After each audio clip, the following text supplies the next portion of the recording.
गोविन्दाय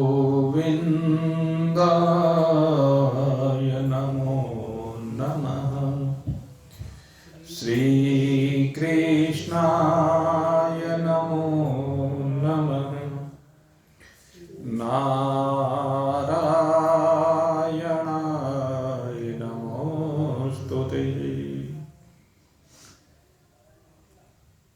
शक्नोति हैव यः सोढुं प्राक् शरीरविमोक्षणात्।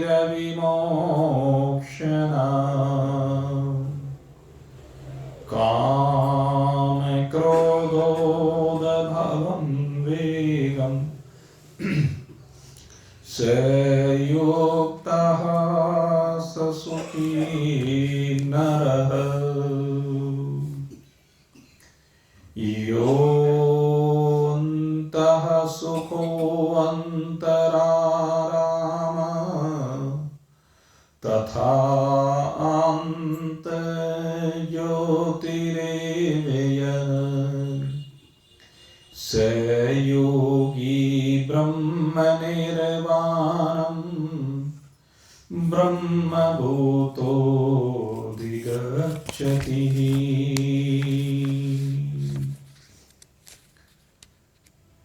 उपस्थित परम सौभाग्यशाली भगवत प्रेमी भगवत भक्त प्रेमी, कल आपके सन्मुख भगवान श्री कृष्ण ने इस मनुष्य शरीर की श्रेष्ठता को प्रतिपादित करते हुए यह बताने का प्रयास किया कि एक मनुष्य शरीर ही एकमात्र ऐसा शरीर है जिसमें विवेक की प्राप्ति होती है। अन्यथा तो जितने भी शरीर अन्य कहे गए हैं, पशु पक्षी कीट पतंग इत्यादि, इन शरीरों में तो हम मान लेते हैं कि इनमें विवेक नहीं होता या विवेक सुसुप्त सी अवस्था में रहता है। इनका विवेक केवल शरीर निर्वाह मात्र का ही होता है। दूसरी बात कल की गई थी देवताओं के बारे में, और देवताओं के बारे में बात करते हुए बताया गया था कि देवताओं की योनि में भी विवेक आवृत रहता है, ढका हुआ रहता है, उनको भी विवेक नहीं होता है, क्योंकि देव योनि जो है वो भी भोगों के लिए ही मिली है। जब इस मनुष्य शरीर में श्रेष्ठ परोपकार से संयुक्त जीव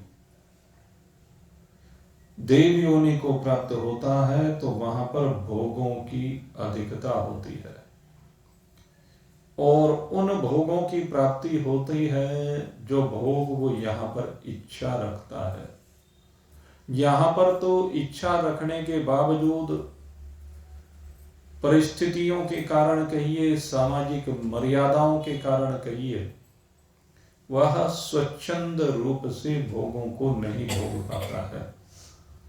लेकिन इस देव शरीर में भोगों की बहुलता होती है और वहां पर स्वच्छंद रूप से भोगों में ही रत रहता है।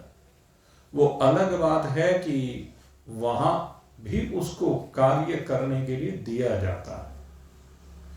वो सबके कार्य बटे हुए हैं।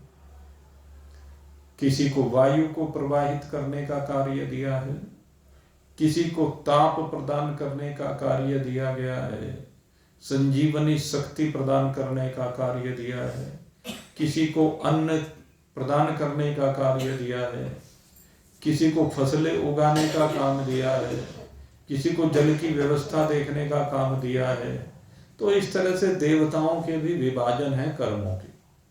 वे कर्म तो उनको भी वहां पर करने ही होते हैं, लेकिन कहते हैं विवेक उनको भी होता नहीं है।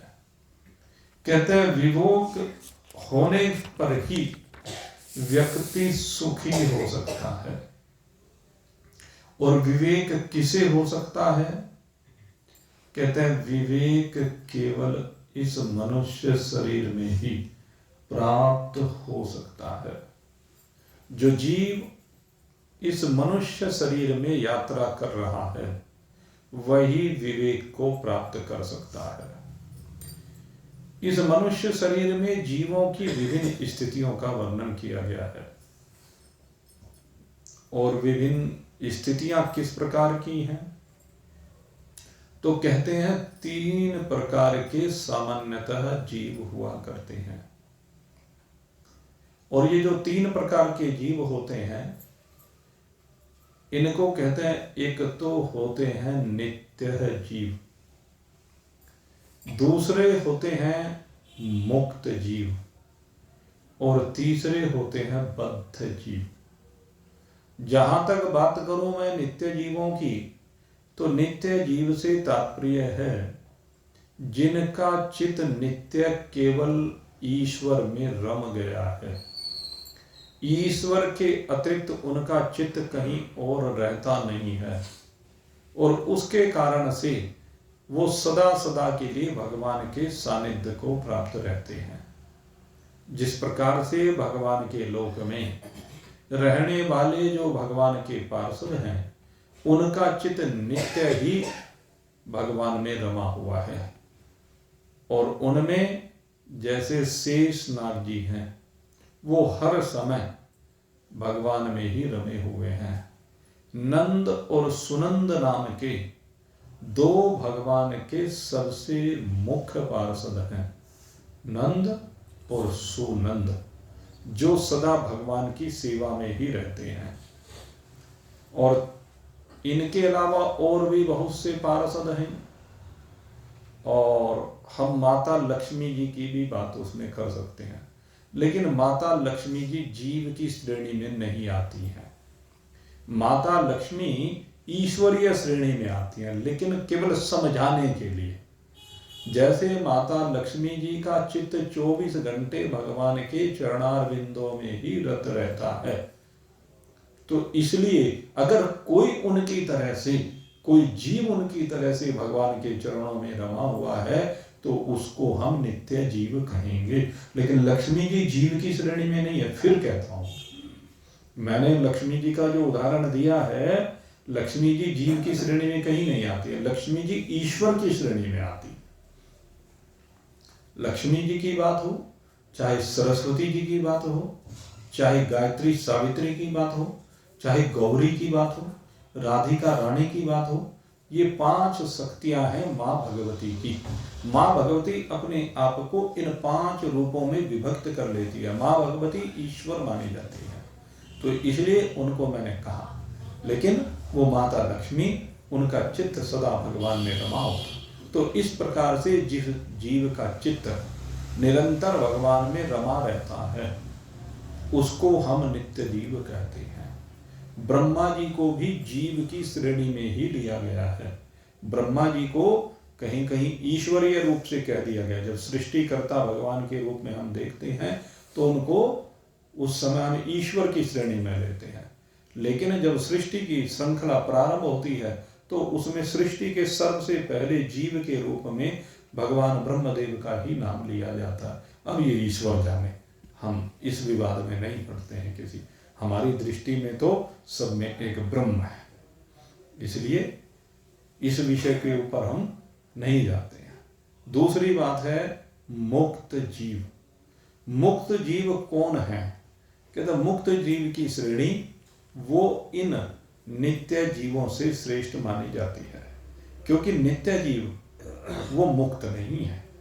नित्य जीव का अंतःकरण है, नित्य जीव का चित्त भगवान में रमा हुआ, नित्य जीव में अभी द्वैत बना हुआ है। लेकिन जो मुक्त जीव होते हैं वो मुक्त जीव उनको कहा जाता है जिनको अपने स्वरूप का बोध हो चुका है, जो सदा अपनी स्थिति में विराजमान है। इसके बारे में अभी हम आगे चर्चा करेंगे। अगला जो मंत्र है उसमें इसी को समझाया गया है।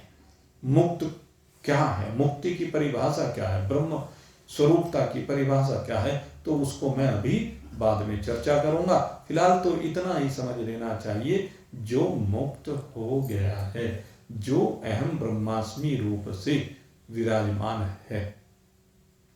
और तीसरी बात है बद्ध जीव।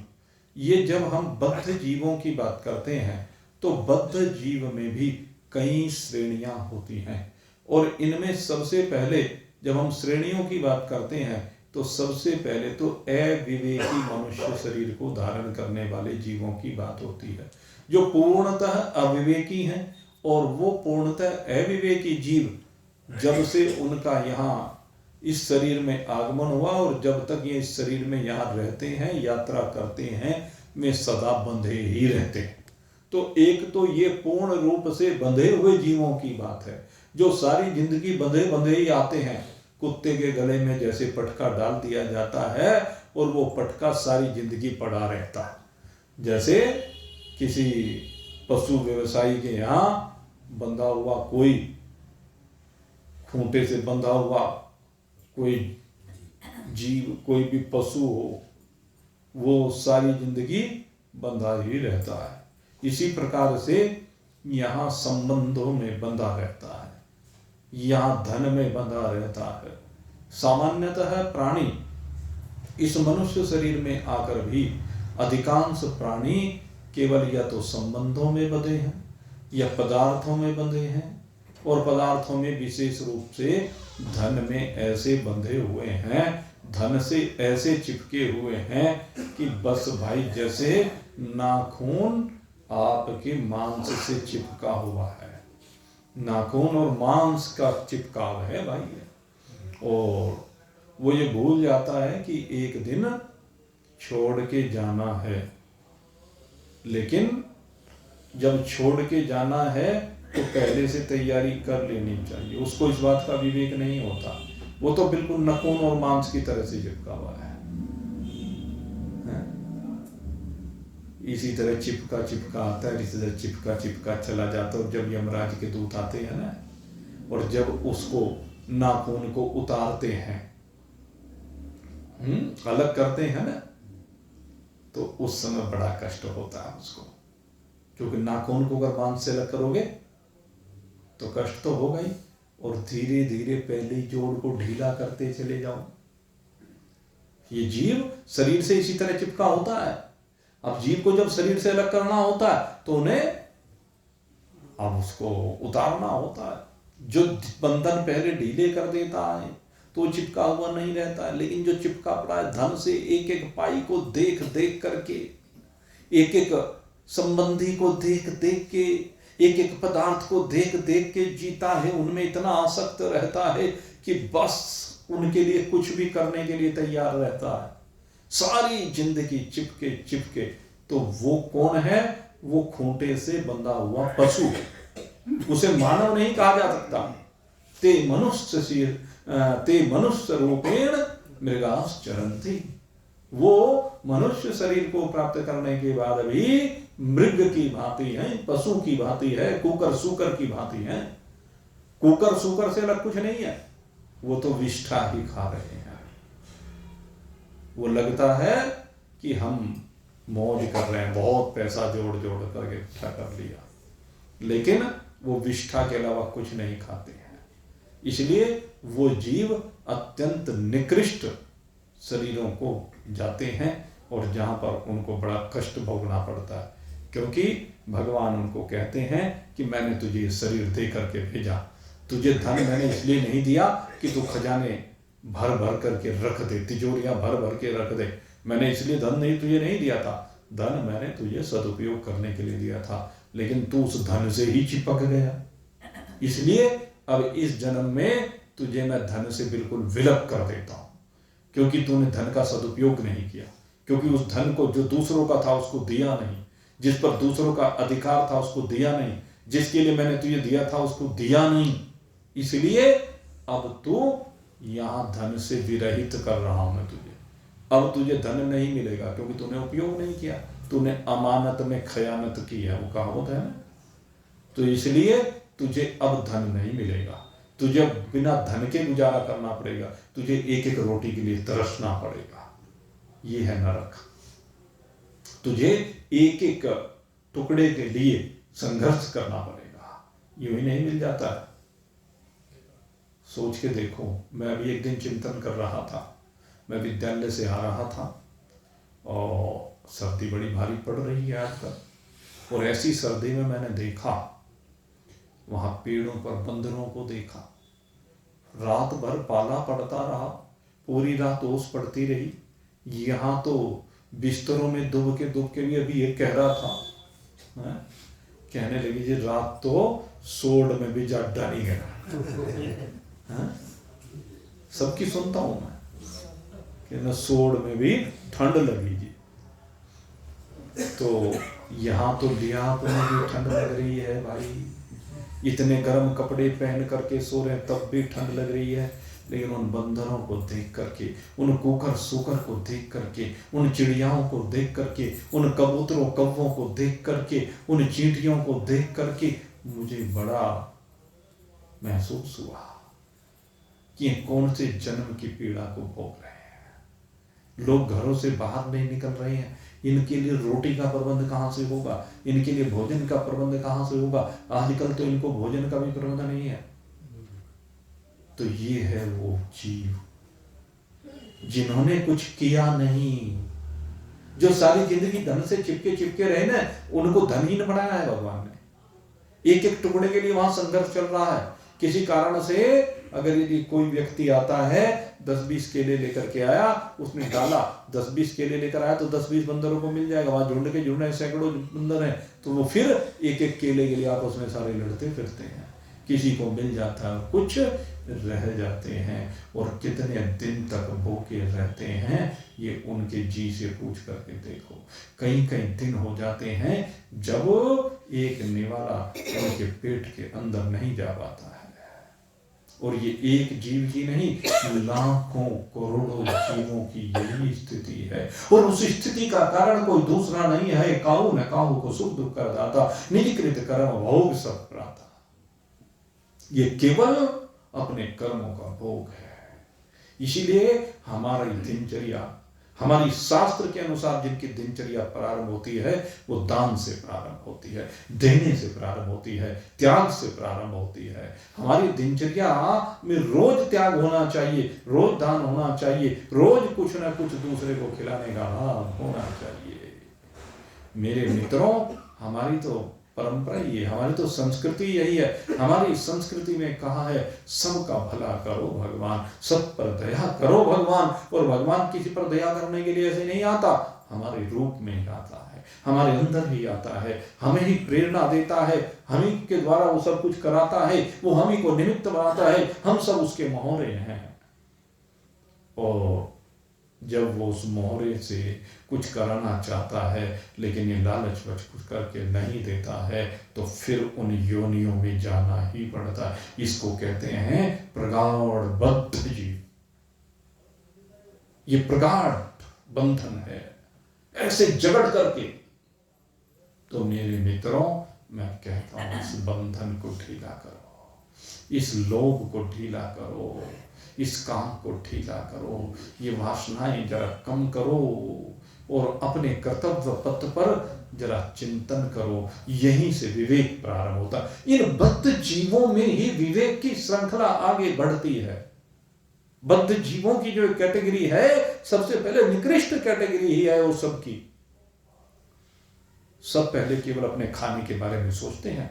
प्रारंभ में जब भी कोई जीव काम करता है तो क्या सोचता है कि मुझे भोजन किस प्रकार से मिले, मुझे मकान किस प्रकार से मिले, मेरे बच्चे किस प्रकार से पले। तो यहीं से श्रृंखला प्रारंभ होती है। लेकिन जब मिलने लगता है तो उसका सदुपयोग कैसे करें, ये देखने की बात है।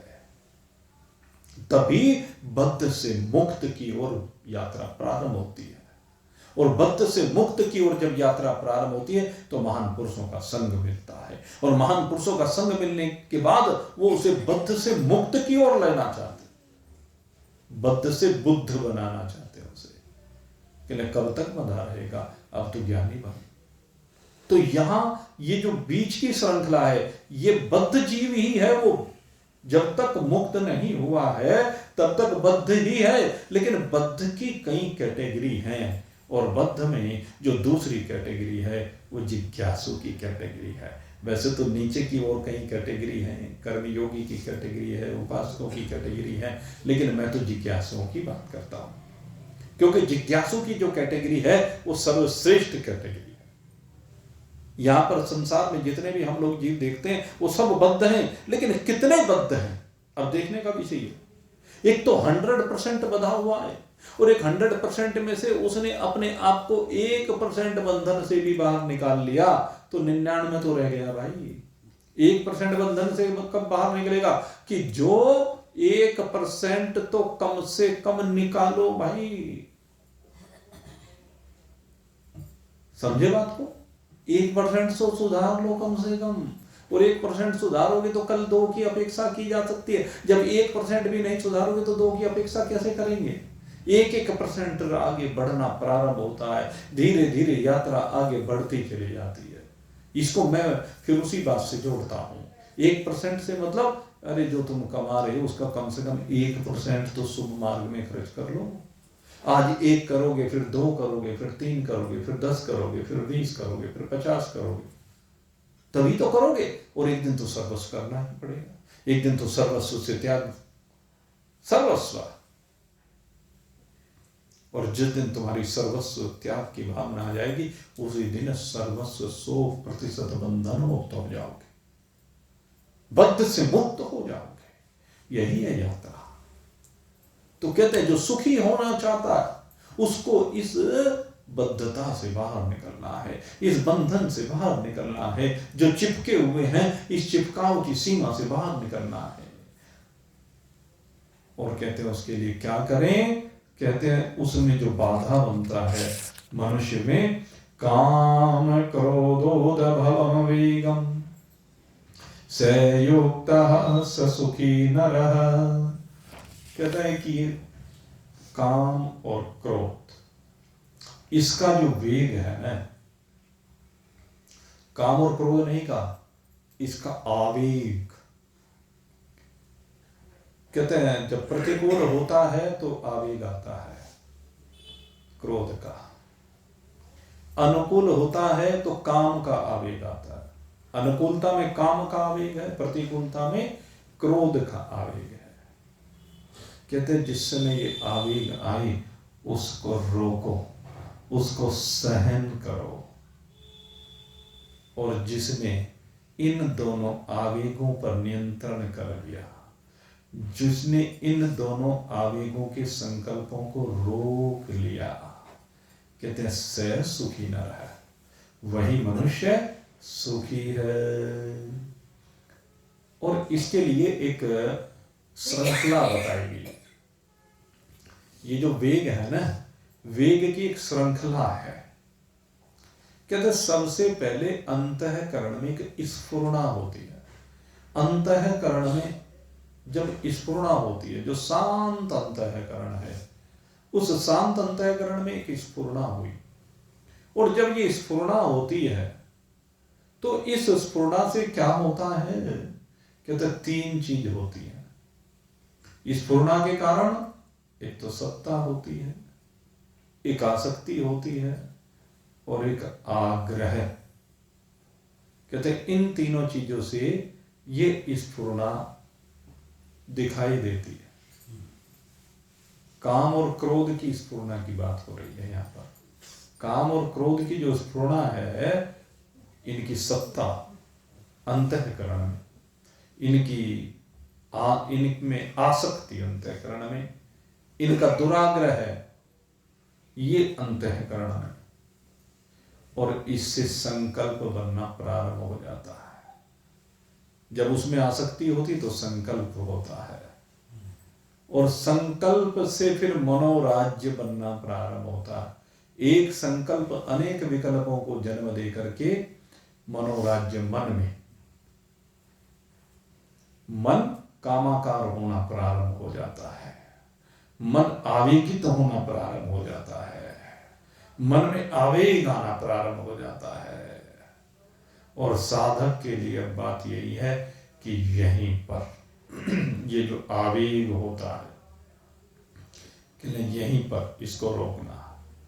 और रोकने के लिए सबसे पहले कहते हैं कि स्फुरना को रोकना है। स्फुरना, काम और क्रोध की जो स्फुरना है, कहते जब हम काम और क्रोध को मानते हैं कि ये मेरे हैं, काम और क्रोध मेरे हैं, तो हम इसमें बंध जाते हैं। और जब हम ये माने कि काम और क्रोध ये आने वाले हैं और जाने वाले हैं, इनका मेरा क्या संग, ये कभी आते हैं और कभी चले जाते हैं। आपने देखा कि कभी क्रोध किसी का भी, कितना ही क्रोधी व्यक्ति हो, 24 घंटे क्रोध करता है क्या? 24 घंटे काम रहता है क्या? न काम रहता है, न क्रोध रहता है। ये सब आने वाले हैं और जाने वाले हैं, इसलिए मेरे से भिन्न है। मैं अलग, ये अलग। इसलिए जब ये मेरे से अलग हैं और मैं इनसे अलग हूं, तो मैं इनसे जुड़ा हुआ क्यों? इनके बारे में चिंतन करने की आवश्यकता है। और जब कोई योगी इनके बारे में चिंतन करता है, योगी जब इनके बारे में चिंतन करता है, तो इनको आसार जानता है, इनको दुख का कारण जानता है, इनको पतन की ओर ले जाने वाला जानता है, इनसे मेरा विनाश होना निश्चित है जानता है। और जब ये जानता है तो धीरे धीरे इस बात को मानने लगता है। और जिस दिन मान जाता है उसी दिन इन दोनों के आवेग की सीमा से बाहर निकल जाता है। और भगवान कहते हैं उस स्थिति में स युक्त है स सुखी न रहे, वो युक्त हो जाता है अर्थात योगी हो जाता है और वह सुखी हो जाता है। और सुख किसे कहते हैं? अब इस श्लोक में भगवान सुखी व्यक्ति की चर्चा कर रहे हैं, बहुत गहराई की इसमें चर्चा है। अब सुख को परिभाषित किया जा रहा है, सुख क्या है इसको समझने की आवश्यकता है। यो अंत सुखो अंतराराम तथा अंत ज्योतिरेव यः स योगी ब्रह्म निर्वाणम् ब्रह्मभूतोऽधिगच्छति। सुख किसे कहते हैं? कहते हैं दो तरह का सुख होता है। एक सुख होता है बाह्य सुख और एक सुख होता है अंतर सुख। बाहर का सुख और अंदर का सुख। बाहर का सुख क्या है? कहते हैं प्रकृति जन्य जितने पदार्थ हैं, ये प्रकृति के जितने भी पदार्थ हैं, इन पदार्थों की अनुकूलता से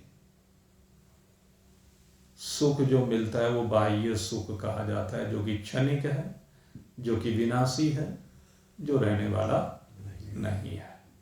तो कहते हैं जो इस सुख की सीमा से बाहर निकल गया, जिसकी दृष्टि इन सुखों की ओर नहीं जाती है, जो अब इन बाह्य सुखों का भोग लगाने का प्रयास नहीं करता है, बल्कि यो अंत सुख हो, बल्कि अंदर के सुख की बात। अंदर का सुख कौन सा सुख है? कहते अंदर जो परमात्मा बैठा हुआ है। अंदर का सुख अंतःकरण के सुख की बात नहीं कर रहे हैं कि अंतःकरण के सुख की बात हो। कहते जैसे बाह्य करण है ऐसे अंदर के करण है। तो अंतःकरण को किसमें सुख होता है ये नहीं, बल्कि इस जीव को जिसमें सुख होता है। और ये सुख आप जानते हैं, यहां पर सुख किसे कहा गया? मिलता है सच्चा सुख केवल भगवान तुम्हारे चरणों। ये है सच्चा सुख। सच्चा सुख किसे कहा? कहते हैं जो भगवान में मिलता है। एकमात्र परमात्मा में ही जो सुख मिलता है, परमात्मा के संग से ही जो सुख मिलता है, परमात्मा की उपस्थिति का ही जो सुख है, कहते हैं जो उस सुख से संयुक्त हो जाता है उसको कहते हैं यो अंतः सुख, कि उसको अंदर सुख मिलने लगता है, अपने में सुख मिलने लगता है। कहले परमात्मा के अतिरिक्त अब उसकी, बहुत बड़ी बात कही, इस बात को समझ कि परमात्मा में सुख लेने के अतिरिक्त वो बाहर कहीं भी सुख बुद्धि नहीं रखता है। बाहर कहीं भी सुख बुद्धि नहीं रखने से मतलब नहीं चाहता, संसार के किसी भी पदार्थ में अब उसकी सुख बुद्धि नहीं है, संसार के किसी भी शरीर में उसकी सुख बुद्धि नहीं है। न खाने में सुख बुद्धि है, न पहनने में सुख बुद्धि है, न आने में सुख बुद्धि है, न जाने में सुख बुद्धि है। कोई आ रहा है तब उसे कुछ लेना देना नहीं, जो जा रहा है तो उसको कुछ लेना देना नहीं। वो व्यवहार की सीमाओं से भी बाहर निकल गया है। अब बाहर किसी भी प्रकार का सुख उसे नहीं चाहिए, न उसे देवताओं का सुख चाहिए, न अप्सराओं का सुख चाहिए, न नंदन वन का सुख चाहिए, न कल्प वृक्ष का सुख चाहिए, न महलों का सुख चाहिए, न उसको एसी का सुख चाहिए। उसे किसी भी प्रकार का कोई भी सुख बाहर का नहीं चाहिए। ऐसी जो वृत्ति है, तो वो जो बाह्य सुख की सीमाओं से बाहर निकल करके केवल एक परमात्मा में ही सुख लेता है। यो अंतो सुख है अंतः अंतरारामस, अंदर बैठे हुए परमात्मा में वो केवल अपने अंदर विराजमान परमात्मा सत्ता में, अंदर के राम में ही रमण करता है। अपनी वास्तविक सत्ता परमात्मा में रमण करता है। वो बाह्य सत्ता की सीमा से बाहर निकल जाता है, उसे बाहर में कोई रुचि नहीं रह गया है। और बाहर न शरीरों से रुचि रही है दूसरों के, और न इस शरीर से रुचि जिसमें वो बैठा हुआ है। इस शरीर में भी अब रुचिवान नहीं रहा है। वो जो सदा के लिए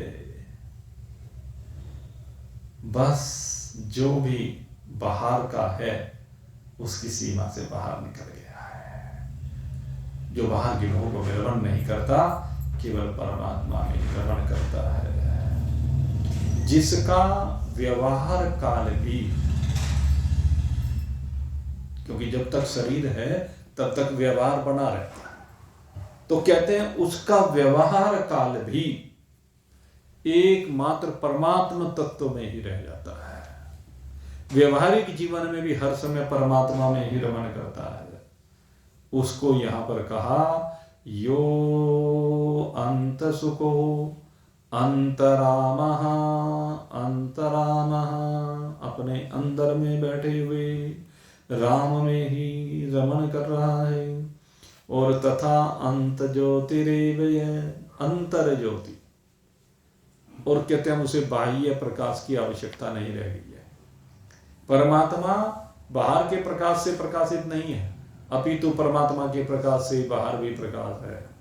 कहते हैं जब वो अपने अंतरात्मा में आकर के विराजमान हो जाता है तो अंतर ज्योतिरेव, अंदर की ज्योति जब उसकी जागृत हो जाती है, जल जाती है, वो बस उस अंतर ज्योति में ही। और अंतर ज्योति कैसी होती है? कहते हैं ज्ञान की ज्योति होती है। उसे अपने स्वरूप का बोध हो जाता है परमात्मा रूप से। जो अंतरामः, अंतर ज्योति ही रेव, अंदर की ज्योति जिसकी जागृत हो गई है, जो अंदर विराजमान है, केवल अपने ही स्वरूप के बोध में विराजमान है। सांसारिक ज्ञान का तो वो जानता है कि आरंभ भी है और अंत भी है, लेकिन जो अंदर का ज्ञान है, अंदर का प्रकाश है, अंदर की ज्योति है, न इसका कोई आरंभ है न कोई इसका अंत है, क्योंकि ये तो नित्य है, क्योंकि ये तो सदा एक रस है, क्योंकि ये तो निरंतर है, क्योंकि ये तो अविनाशी है, ये सब में परिपूर्ण है। कैसा परिपूर्ण? रोज बोलते हैं ओम पूर्णमदः पूर्णमिदं पूर्णात् पूर्णमुदच्यते पूर्णस्य पूर्णमादाय पूर्णमेवावशिष्यते। क्या है? ऐसा परिपूर्ण है, सब और परिपूर्ण है। उस परिपूर्ण की पूर्णता से ही इस जगत की पूर्णता है। जगत से उसकी पूर्णता नहीं है, अपितु उससे जगत की पूर्णता है। और आखिर में वो इस जगत को अपने में ले करके वह पूर्ण ही रह जाता है। तस्य योगी ब्रह्म निर्वाणम ब्रह्मभूतोऽधिगच्छति। अब इस बात को समझना, यहाँ पर बहुत बड़ी बात अब आने जा रही है। कहते हैं जब ये सांख्य योग का, ज्ञान योग का जो ऊंचाइयों पर पहुंचा हुआ साधक है, थोड़ी बहुत साधना की बात नहीं, थोड़ी बहुत देर रमण करने की बात नहीं, जो हर समय परमात्मा में रमण करने वाला ऐसा साधक है, वो ब्रह्म में अपनी स्थिति का अनुभव करता है। अब ये साधक क्या है? पहले ब्रह्म में अपनी स्थिति का अनुभव करता है कि मैं ब्रह्म में विराजमान हूं। लेकिन कहते ये भाव भी परिच्छिन्नता का है। अब जो मैं कहना चाह रहा था ना, उस बात को समझना, कोई कोई बिरला समझ पाएगा इस बात को, क्योंकि ये बहुत ऊंचाइयों का विषय है। कहते हैं ये जो होता है कि मेरी स्थिति अब ब्रह्म में है, कहते हैं ये भी परिच्छिन्नता है। यहां भी परिच्छिन्न है, यहां भी सीमाबद्ध है, यहां भी बद्ध है। अभी इस स्थिति में आकर भी बद्ध ही कहा जाएगा। कारण उसके अंदर क्या भाव है कि अब मैं स्वतंत्र हूं, स्वाधीन हूं, मैं मुक्त हूं, मैं ब्रह्म हूं, अहम ब्रह्मास्मि। कहते हैं मेरी अपनी स्थिति में ये कहना भी बनता नहीं है। अगर मैं ये कह रहा हूं, ये ठीक है कि जिज्ञासु को समझाने के लिए महान पुरुष इस विषय की चर्चा करते हैं कि तू अपने आप को अहम ब्रह्मास्मि रूप से अनुभूत कर, और वो अहम ब्रह्मास्मि रूप से अपने आप को अनुभूत कर रहा है, तो कहते हैं ये भी परिच्छिन्नता है।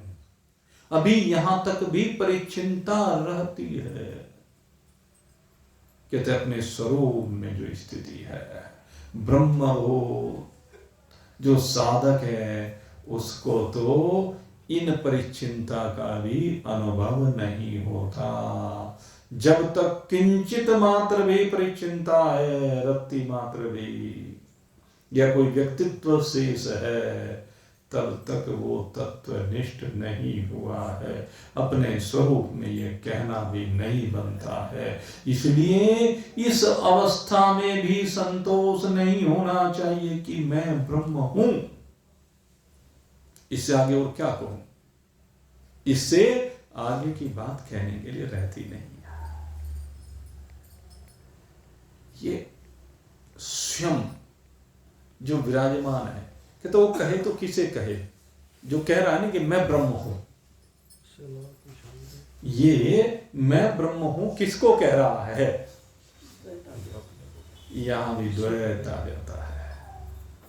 तो ये जो अहम ब्रह्मास्मि का ज्ञान है, चारों जो हमारे महावाक्य हैं उनका ज्ञान, भगवान ने इस अध्याय में जो है ना बड़े बस बिल्कुल अंतिम चर्चा की है। इससे आगे कुछ चर्चा होती नहीं। जो दो दत्तात्रेय जी ने चर्चाएं की हैं वो चर्चा इस अध्याय में की गई है। यहां पर आकर के भगवान ने बिल्कुल वहां पर ला करके खड़ा कर दिया। इससे उच्च चर्चा और क्या हो सकती है? जो वेदों के 4 महावाक्य हैं, प्रज्ञानम ब्रह्म, तत्त्वमसि, अहम ब्रह्मास्मि और अयमात्मा ब्रह्म, कहते हैं इन चारों का भी निषेध करते हैं यहां करके। कहते ये चारों भी केवल समझाने के लिए हैं, इशारे के लिए हैं, जीव और ईश्वर की एकता करने के लिए हैं। महावाक्य शोधन, जब हम वेदांत प्रक्रिया का अध्ययन करते हैं तो उसमें आपको विचार सागर में और पंचदशी में विषय पढ़ाया हुआ है, और उसमें बताया गया है कि ये जो है चारों महावाक्य हैं, इनमें क्या है, इनके माध्यम से जीव और ईश्वर का शोधन किया जाता है। जीव में से अविद्या को हटाया जाता है और ईश्वर में से माया को हटाया जाता है। जीव और ईश्वर में से अविद्या और माया को हटाने के बाद एक ब्रह्म शेष रह जाता है। कहते हटाने तक तो साधन है और हटने के बाद न साध्य है, न साधन है, न साधक है। बस जो है सो है, उसके बारे में कुछ नहीं कहा जाता, बस है। वहां पर केवल है पना रह जाता है, अस्तित्व रह जाता है, क्योंकि वहां कोई स्फुरना ही नहीं है। अब अहम ब्रह्मास्मि ये भी तो एक स्फुरना है। शिवोहम शिवोहम शिवोहम, ये भी एक स्फुरना। कहते इन सब स्फुरणाओं से विनिर्मुक्त, जहां कोई स्फुरना ही नहीं, क्योंकि कहा नहीं स्फुरना, स्फुरना से आसक्ति, आसक्ति से संकल्प, संकल्प से मनोराज्य और मनोराज्य से पतन, ये श्रृंखला।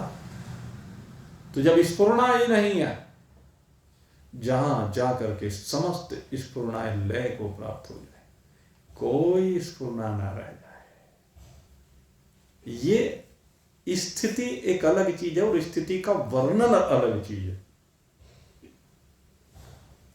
स्थिति अलग चीज है और स्थिति का वर्णन अलग चीज है। जब स्थिति का वर्णन किया जाता है तो उस समय द्वैत बन जाता है।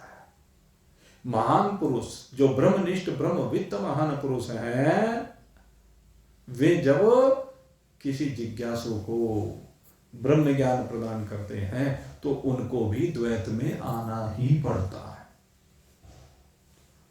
ये द्वैत में जो आना पड़ता है उनको, तो वहीं पर आकर के बद्धता है।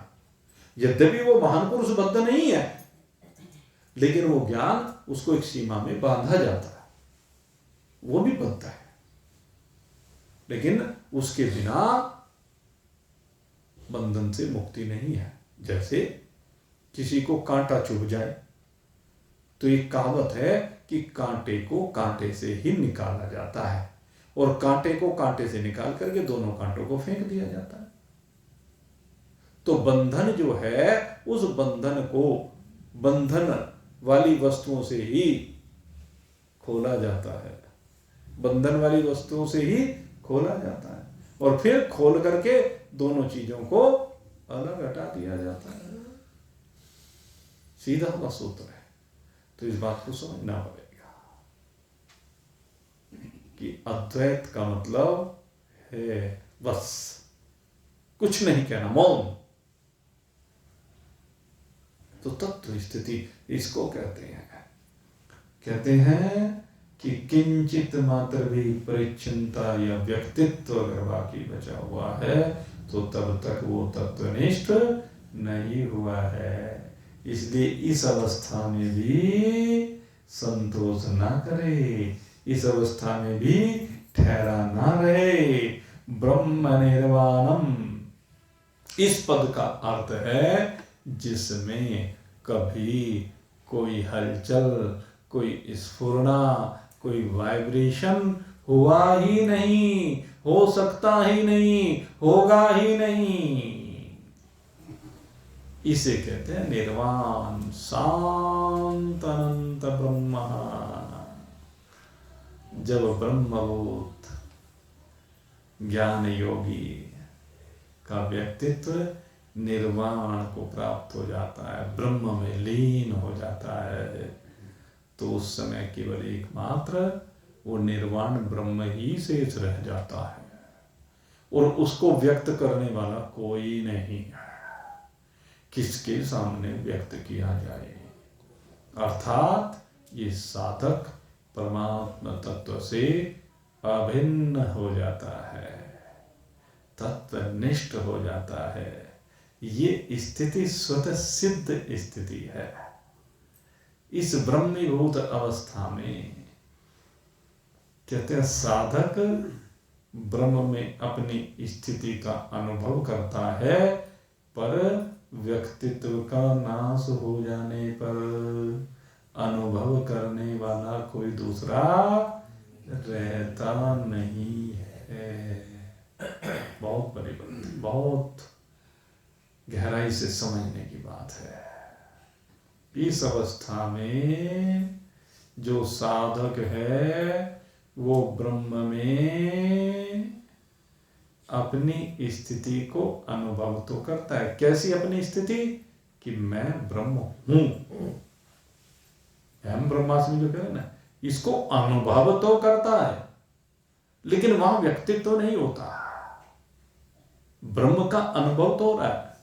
ये नहीं कि अब उस स्थिति में विराजमान हो गया, आनंद का अनुभव तो होता है, लेकिन उसे व्यक्त नहीं किया जा सकता। व्यक्त करते ही व्यक्तित्व आ गया, व्यक्त करते ही द्वैत आ गया। उसको व्यक्त करने की स्थिति नहीं होती है, वो तत्वनिष्ठ हो जाता है। वो स्थिति स्वयं सिद्ध स्थिति है। ब्रह्मभूति अवस्था में साधक ब्रह्म में अपनी स्थिति का अनुभव कर लेता है, पर व्यक्तित्व का नाश होने पर ही ये अनुभव होता है, और कोई दूसरा नहीं, अपने आप ही। साधक ब्रह्म ही होकर के ब्रह्म ही हो जाता है, ब्रह्म को प्राप्त कर लेता है। ब्रह्मेव सन ब्रह्मापनोति। ब्रह्म में ब्रह्म ही हो जाता है। इसमें मेन बात यह है कि यहाँ पे अंतःकरण की बात नहीं हो रही है। ये आनंद अंतःकरण का नहीं है, ये भाव अंतःकरण का नहीं है, ये अपनी परमात्मा स्वरूपता है। अंतःकरण अलग है। अंतःकरण में सुख वाला भाव, रमण वाला भाव, ज्ञान वाला भाव वो नहीं है। कौन से ज्ञान वाला? परमात्मा ज्ञान वाला। वो बाह्य सुखों की बात है। इसलिए जो ये अपने स्वरूप की उपलब्धि है, ये तो अंतःकरण से संबंध विच्छेद होने से होती है। जब अंतःकरण ही नहीं रहेगा तब तो फिर अंतःकरण का भाव कैसे? जब अंतःकरण ही नहीं, ये भाव अंतःकरण का नहीं है। मैं आपको बताता हूं बार बार।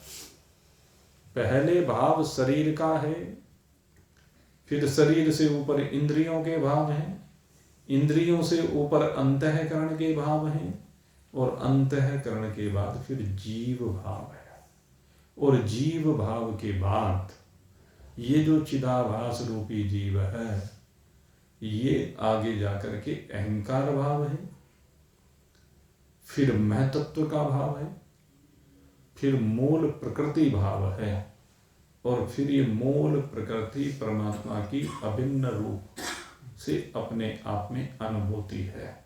वहां पर मूल प्रकृति भी फिर नहीं रहती है। तो ये अपने स्वरूप की स्थिति का वर्णन यहाँ भगवान ने किया है, और अब आगे की चर्चा होगी भाई। अगले मंत्र में भगवान आगे की चर्चा करेंगे, और ये चर्चा कल होगी भाई। तब तक के लिए अब विश्राम देते हैं। आप सभी के लिए बहुत बहुत शुभकामना करते हुए यहीं पर आज सत्संग को विश्राम दे रहे हैं। बोलिए सच्चिदानंद भगवान की जय। मौन गुणवंशी